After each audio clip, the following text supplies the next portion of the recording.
விதவிதமான ஆடை ஆபரணங்களுடன் உங்கள் பண்டிகை நாட்களை ஒளிமயமாக கொண்டாட ஸ்ரீநகரில் உள்ள வேலவன் ஸ்டோர்ஸுக்கு வாங்க. வணக்கம். செய்தி சுருக்கம். நர்சுகள் வைக்கும் கோரிக்கை இப்போ முடியாத காரியம். திமுக அளித்த வாக்குறுதியின்படி பணி நிரந்தரம், சம வேலைக்கு சம ஊதியம் உள்ளிட்ட பல கோரிக்கைகளை வலியுறுத்தி சென்னையில் நர்சுகள் அடையாள உண்ணாவிரத போராட்டத்தில் ஈடுபட்டனர்.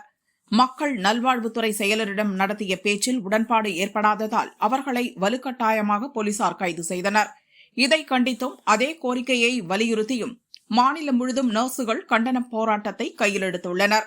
கோவை, மதுரை, கரூர் உள்ளிட்ட பல இடங்களில் நேற்று இரவு முதல் விடிய விடிய நர்சுகளின் 3வது நாளாக போராட்டம் இன்றும் தொடர்கிறது. இது தொடர்பாக துறை அமைச்சர் மா. சுப்பிரமணியன் கூறியதாவது: 169 காலி பணியிடங்களை 2 நாளில் நிரப்புறதுக்கான அந்த பணிகளும் முடிந்துவிட்டது. அவங்க அந்த தற்காலிகமாக ஒப்பந்த அடிப்படையில் வந்த பணியிடங்கள்லாம் நிரப்பணும்னு சொல்றாங்க. அது இந்த ஆட்சி வந்ததுக்கு அப்புறம் இது வரைக்கும் 3614 பேருக்கு பணியாணைகளை தந்திருக்கிறோம். புதிய பணியிடங்கள் மட்டுமே 1200 உருவாக்கி இருக்கிறோம். அதுவும் சேர்த்து 2021 ஒரு 251 பேருக்கும், 2022 678 பேருக்கும், 2023 489 பேருக்கும், 2024 1694 பேருக்கும், 2025 இப்போ ஒரு 502 பேருக்கும் கொடுத்துருக்கோம். இப்போ ஒரு 169 பேருக்கு கொடுக்க போறோம். இந்த எம்ஆர்பி செவிலியர்கள், இந்த ஒப்பந்த செவிலியர்கள்ங்கிற இந்த கான்செப்டே எப்போ உருவாச்சுன்னா, ஜெயலலிதா அம்மையார் முதலமைச்சராக இருந்த போது தான், 2014-15 தான். அதுக்கு முன்னாடியெல்லாம் பர்மனன்ட் போஸ்ட் தான். அந்த ஒப்பந்த செவிலியர்கள்ங்கிற இந்த கான்செப்ட் 14-15 அப்புறம் தான் வந்தது. இன்னைக்கு எடப்பாடி பழனிசாமி போன்றவர்கள்லாம் அறிக்கை விடுறாங்க. ஆனால் உண்மையிலேயே பார்க்கறதுக்கு, அதை கேட்கறதுக்கும் மற்றவர்களும் அது ஒரு மாதிரியா இருக்கு. என்ன காரணம்னா, இது வந்ததே, இந்த பிரச்சனைகள் வந்ததே காரணம் அவங்க தான். 2014-15 இந்த ஒப்பந்த செவிலியர்கள்ங்கிற நியமனத்தை ஏற்படுத்தும் அவங்க தான். 2019-20 கொரோனா பேரிடர் காலத்தில் ஒப்பந்த செவிலியர்களை கூடுதல் படுத்தும் தான் அவங்க தான். அதை பண்ணிட்டு எந்த விதமான விதிமுறைகளுக்கும் இல்லாமல் இது மாதிரி பண்ணிட்டு, அப்போ இவ்வளோ பேரை பணிநிரந்தரம் பண்ணுறதுக்கோ இந்த கூடுதல் பணியிடங்களை உருவாக்குவதற்கோ எந்த நடவடிக்கையும் எடுக்கலை. ஆனால் இன்னைக்கு அவங்க போராட்டம் சொன்ன உடனே நீலி கண்ணீர் வடிக்கிறாங்க. இந்த அரசை பொறுத்தவரை மாண்புமிகு தமிழ்நாட்டின் முதலமைச்சர்கள் இதுவரை இந்த அரசு பொறுப்பேற்றதற்கு பிறகு ஒப்பந்த செவிலியர்களாக இருந்தவர்களை பணி நிரந்தரம் செய்திருப்பது 3783. இதை அவங்களுமே மகிழ்ச்சியோடு ஒப்புக்கொள்கிறார்கள். அவர்களுடைய கோரிக்கை இன்னமும் கூடுதல் இடங்களை உருவாக்கணுங்கிறது. கூடுதல் இடங்களை இன்னும் 8322 பேர் ஒப்பந்த செவிலியர்களாக இருக்கிறார்கள். இவங்களுக்கெல்லாம் இந்த ஆட்சி வரத்துக்கு முன்னாடி 14,000 ரூபாய் சம்பளமாக இருந்தது. முதல்வர் அவர்கள் 4,000 ரூபாய் உயர்த்தி 18,000 ரூபாயை உயர்த்தி கொடுத்துருக்குறாங்க. இப்போ இந்த 8322 பேருக்கு காலி பணியிடங்கள் உருவாக இவர்கள் எல்லாம் உள்ளே வருவார்கள்.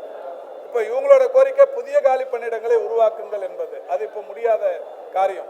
இது ஒரு துறையில் மட்டும் இல்லை, இப்போ எல்லா துறைகள்லையும் இந்த ஒப்பந்த பணி நியமனங்கள்னு இருக்கு. எல்லா மாநிலங்கள்லையும் இருக்கு, ஈவன் ஒன்றிய அரசாங்கத்திலையும் இருக்கு. ஒப்பந்த பணியிடங்களை எல்லாம் உடனடியாக பணி நிரந்தரம் பண்றதுக்கு காலி பணியிடங்கள் இருந்தாதான் நிரப்ப முடியும். மன்னிக்க முடியாத செயல். திமுக அரசு மீது அன்புமணி தாக்கு. சென்னையில் தூய்மை பணிகளை தனியாருக்கு வழங்கியதை எதிர்த்து தூய்மை பணியாளர்கள் தொடர்ந்து போராடி வருகின்றனர். வேலை இழந்த தூய்மை பணியாளர் ரவி சென்னை RSRM அரசு மருத்துவமனை எதிரே டிரான்ஸ்பார்மரில் தூக்கு போட்டு தற்கொலை செய்து கொண்டார். இது தொடர்பாக பாமக தலைவர் அன்புமணி வெளியிட்ட அறிக்கையில் கூறியிருப்பதாவது: சென்னை மாநகராட்சியின் ராயபுரம் மண்டலத்தில் உள்ள 50வது வட்டத்தில் தூய்மை பணிகள் தனியாருக்கு தாரை வார்க்கப்பட்டதால் கடந்த 5 மாதங்களாக பணியும் ஊதியமும் வழங்கப்படாமல் வறுமையிலும் மன உளைச்சலிலும் வாடி வந்த தூய்மை பணியாளர் டி. ரவிக்குமார் தூக்கிட்டு தற்கொலை செய்து கொண்டிருப்பது அதிர்ச்சி அளிக்கிறது. அவரை இழந்து வாடும் குடும்பத்தினருக்கு ஆழ்ந்த இரங்கலையும் அனுதாபங்களையும் தெரிவித்துக் கொள்கிறேன். சென்னை மாநகராட்சியில் ராயபுரம், திருவிக நகர் ஆகிய மண்டலங்களில் குப்பைகளை அகற்றும் பணி தனியாருக்கு தாரை வார்க்கப்பட்டதால் பணி வழங்கப்படாத 1000க்கும் மேற்பட்ட தூய்மை பணியாளர்கள் எத்தகைய வறுமையையும் மன உளைச்சலையும் அனுபவித்து வருகின்றனர் என்பதற்கு ரவிக்குமாரின் தற்கொலை சிறிய எடுத்துக்காட்டுதான். தூய்மை பணி தனியாருக்கு தாரை வார்க்கப்பட்டதை கண்டித்து தூய்மை பணியாளர்கள் நடத்தி வரும் போராட்டம் 150ஆம் நாளை நெருங்கும் போதிலும் அவர்களின் கோரிக்கையை திமுக அரசு ஏற்க மறுப்பதற்கு காரணம் ஒப்பந்தத்தை பெற்ற நிறுவனங்களிடமிருந்து கிடைத்த வெகுமதிகள்தான். அந்த நிறுவனங்களிடமிருந்து ஆட்சியாளர்களுக்கு கோடிக்கணக்கில் கையூட்டு வழங்கப்பட்டதற்கான ஆதாரங்கள் இருப்பதாக அமலாக்கத்துறை தெரிவித்துள்ளது. தங்களின் லாபத்திற்காகவும் பேராசைக்காகவும் தூய்மை பணியாளர்களின் வாழ்வாதாரத்தை பறித்து அவர்களை தற்கொலை செய்து கொள்ளும் நிலைக்கு ஆட்சியாளர்கள் தள்ளியிருப்பதை மன்னிக்க முடியாது. ரவிக்குமாரின் தற்கொலைக்கு திமுக அரசுதான் பொறுப்பேற்க வேண்டும். அவரது குடும்பத்திற்கு 50 லட்சம் ரூபாய் இழப்பீடும், குடும்பத்தில் ஒருவருக்கு அரசு வேலையும் வழங்க திமுக அரசு முன்வர வேண்டும் என அன்புமணி கூறியுள்ளார். திமுக அரசுக்கு கடைசி வார்னிங். அரசு ஊழியர் கூட்டமைப்பு அறிவிப்பு. திமுக அரசின் தேர்தல் வாக்குறுதிகளை நிறைவேற்ற வலியுறுத்தி அனைத்து அரசு அலுவலர்கள், ஆசிரியர்கள் மற்றும் உள்ளாட்சி பணியாளர்கள் சங்கங்களின் கூட்டமைப்பான போட்டோ ஜியோ சார்பில் ஜனவரி 6ஆம் தேதி முதல் காலவரையற்ற வேலைநிறுத்த போராட்டம் நடக்கவுள்ளது. போட்டோ ஜியோ அமைப்பின் மாநில தலைமை ஒருங்கிணைப்பாளர் அமிர்தகுமார் கூறியதாவது: அரசு ஊழியர்கள் மற்றும் ஆசிரியர்களின் பிரதான கோரிக்கை பழைய ஓய்வூதிய திட்டம். இதை நிறைவேற்றுவதாக கூறியே முதல்வர் ஸ்டாலின் ஆட்சி பொறுப்பேற்றார். பதவியேற்ற பின் கொடுத்த வாக்குறுதியை மறந்துவிட்டார். இதை அவருக்கு நினைவுபடுத்த கடந்த 4 ஆண்டுகளில் ஏராளமான போராட்டங்களை நடத்திவிட்டோம். இருப்பினும் அரசு எந்த நடவடிக்கையும் எடுக்கவில்லை. அரசின் இந்த நடவடிக்கையால் தற்போது அரசு ஊழியர்கள் மற்றும் ஆசிரியர்கள் கடும் அதிருப்தியில் உள்ளனர். பழைய ஓய்வூதிய திட்டத்தை முதல்வர் செயல்படுத்திவிட்டால் 70% பிரச்சினை சரியாகிவிடும். ஜார்க்கண்ட், கர்நாடகா, பஞ்சாப் உள்ளிட்ட 6 மாநில அரசுகள் தேர்தல் வாக்குறுதி அளிக்காமல் பழைய ஓய்வூதிய திட்டத்தை செயல்படுத்தியுள்ளன. இறுதிக்கட்டமாக வரும் 29ஆம் தேதி மாவட்ட கலெக்டர் அலுவலகங்கள் முன் கோரிக்கை ஆர்ப்பாட்டமும், அதைத் தொடர்ந்து ஜனவரி 6ஆம் தேதி முதல் காலவரையற்ற வேலைநிறுத்த போராட்டமும் நடத்தவுள்ளோம் என அமிர்தகுமார் கூறினார். சினிமாவில் நடப்பதெல்லாம் நிஜத்தில் சாத்தியமில்லை. திமுகவிடம் இருக்கும் மக்கள் சக்தி பற்றி விஜய்க்கு தெரியாது. எழுதி கொடுப்பதை மட்டுமே வாசிக்கிறார். 6 மாதத்தில் முதல்வர் என்பது சினிமாவில் மட்டுமே நடக்கும். விஜயை எம்ஜிஆருடன் ஒப்பிடக்கூடாது என அமைச்சர் ரகுபதி சொன்னார்.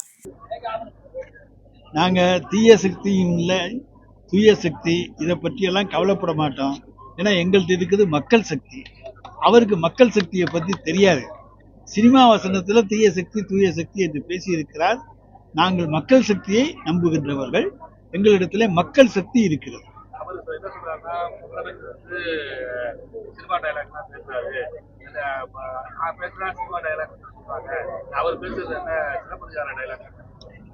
அவருக்கு சிலப்பதிகாரம் தெரியாது, ஒன்றும் தெரியாது. எழுதி கொடுத்ததை வாசிக்க மட்டும்தான் அவருக்கு தெரியும். யார் எழுதி கொடுத்தாங்களோ அவங்கள்ட்ட இந்த கேள்விகளை நாம் கேட்போம். அவர் பேசும்போது திமுக கடுமையான காரி பேசினாரு. களத்துல அதிமுக இல்லவே இல்லை, அதெல்லாம் அவங்க பேச மாட்டேங்கிறாரு. தமிழகத்தை பொறுத்தவரைக்கும் திராவிட கலாச்சாரம் தான் ஆரம்பத்தில் விஜய் திராவிடம் மற்றும் அந்த திராவிட கலாச்சாரம் தமிழ்நாட்டிற்கு அகலக்கூடிய வாய்ப்பு அவரால் திராவிட மாடல் ஆட்சியையோ திராவிட கலாச்சாரத்தையோ தமிழ்நாட்டிலிருந்து பிரிக்க முடியாது. அவர் பகுத்தறிவு தந்தை பெரியாரை ஏற்றுக்கொண்டிருக்கிறேன் என்று சொல்லுகிற பொழுது திராவிடத்தை ஏற்றுக்கொண்டிருக்கிறார் என்றுதான் அர்த்தமாகின்றது. ஆனால் அதை வேணா இன்றைக்கு மறைமுகமாக பாரதிய ஜனதாவினுடைய சீட்டியமாக இருக்கிற காரணத்தால அவர் மறைக்கலாம்.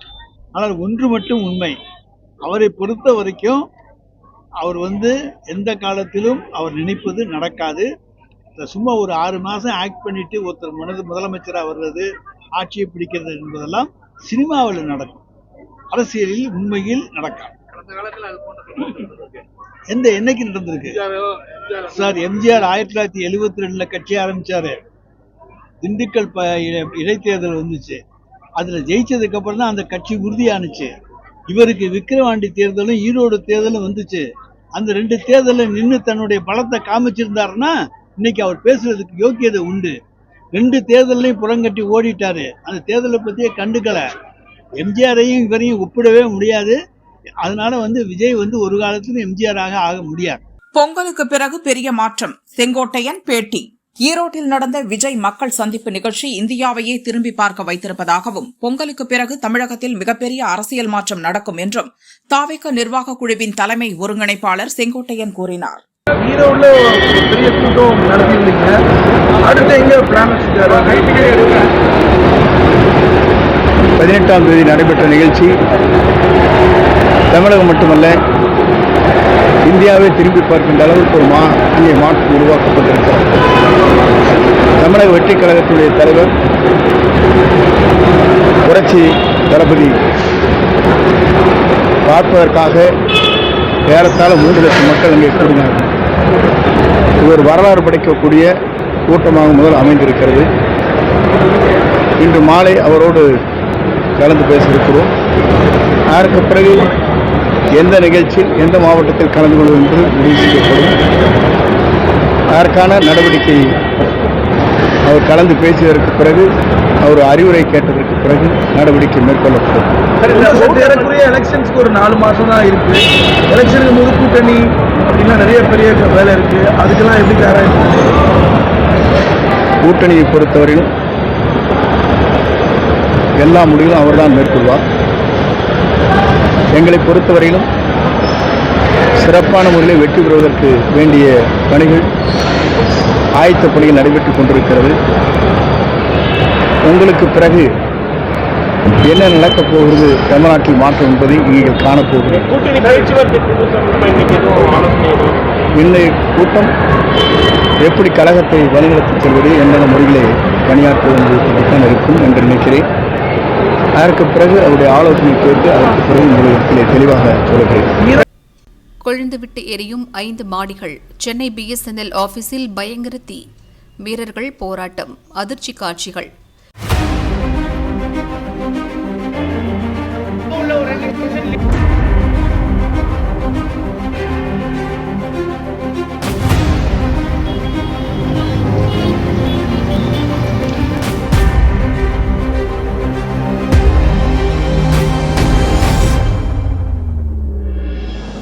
சென்னை மவுண்ட் ரோட்டில் இருக்கும் BSNL தலைமை அலுவலகத்தில் இன்று காலை திடீரென தீ பற்றியது. மொத்தம் 8 மாடி இருக்கும் பில்டிங்கில் 2வது மாடியிலிருந்து அதற்கு மேலே இருக்கும் 5 மாடிகளுக்கு தீ பரவியது.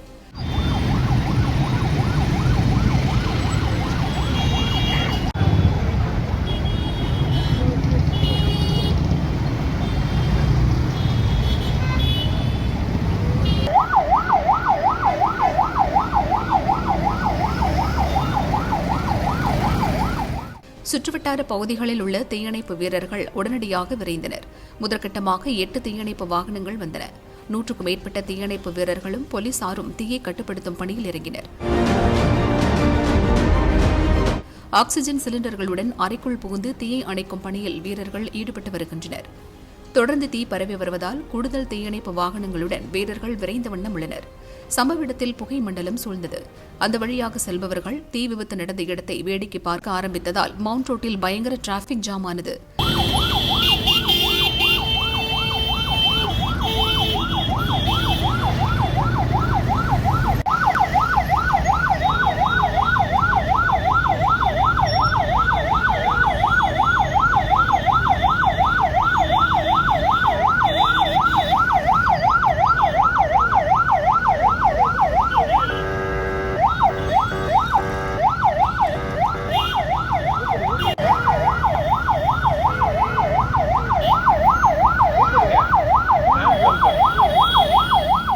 அலுவலகத்தில் இருந்த பேட்டரி வெடித்ததால் தீ விபத்து ஏற்பட்டதாக முதற்கட்ட தகவல் வெளியானது.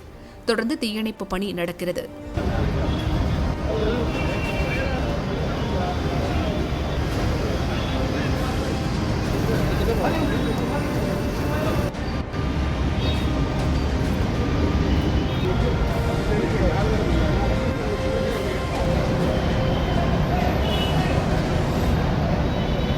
மலையாள நடிகர் சீனிவாசன் மரணம். பிரபல மலையாள நடிகர் சீனிவாசன் வயது 69. சில நாட்களாக உடல்நலக் குறைவால் பாதிக்கப்பட்டு வந்த சீனிவாசன் இன்று காலை சிகிச்சை பலன் அளிக்காமல் காலமானார். நடிகர், இயக்குனர், வசனகர்த்தா என பன்முக திறமை கொண்டவர். மலையாள சினிமாவில் மிகவும் செல்வாக்கு மிக்க ஒருவர். சிறந்த இயக்குனருக்கான தேசிய விருதை பெற்றுள்ளார். பிரபல இயக்குனர் வினித் சீனிவாசன் தந்தை. 225 படங்களில் நடித்திருக்கிறார். தமிழில் லேசா லேசா, இரட்டை சுழி உள்ளிட்ட படங்களில் நடித்துள்ளார். சீனிவாசன் மறைவுக்கு திரையுலகினர் உட்பட பலர் இரங்கல் தெரிவித்து வருகின்றனர். 2 முறை பாம்பை கடிக்க வைத்து தந்தை கதை முடித்து செல்ல மகன்கள். 2,50 லட்சம் ரூபாய் இன்சூரன்ஸுக்காக நாடகம். திருவள்ளூர் பொதட்டூர்பேட்டையைச் சேர்ந்தவர் கணேசன், வயது 56. அரசு பள்ளியில் ஆய்வக உதவியாளராக பணியாற்றி வந்தார். அக்டோபர் 22 வீட்டு குளியலறையில் இறந்து கிடந்தார்.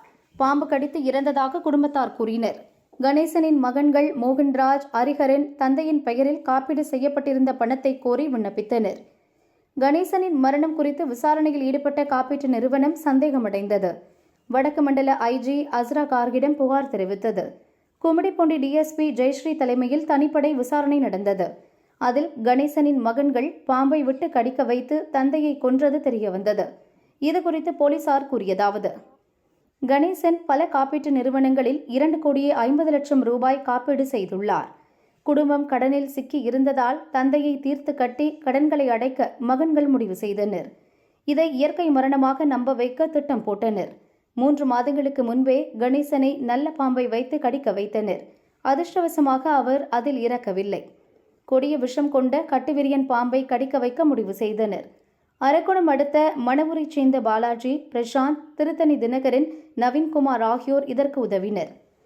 கட்டுவிரியன் பாம்பை அக்டோபர் 21 வீட்டிற்கு கொண்டு வந்தனர். கணேசன் தூங்கிக் கொண்டிருந்த போது அவரது கழுத்தில் பாம்பை விட்டு கடிக்க வைத்து கொலை செய்தனர். ஆனால் குளியலறையில் பாம்பு கடித்து இறந்ததாக நாடகமாடி அக்கம் பக்கத்தினரை நம்ப வைத்தனர். கணேசனின் 2 மகன்கள் உள்ளிட்ட 6 பேரையும் கைது செய்து புழல் சிறையில் அடைத்துள்ளோம் என போலீசார் கூறினர். ரயில் மோதி 8 யானைகள் மரணம். இரவோடு இரவாக கோர சம்பவம். தடம் புரண்ட 5 பெட்டிகள். நெஞ்சை பிழியும் சோகம்.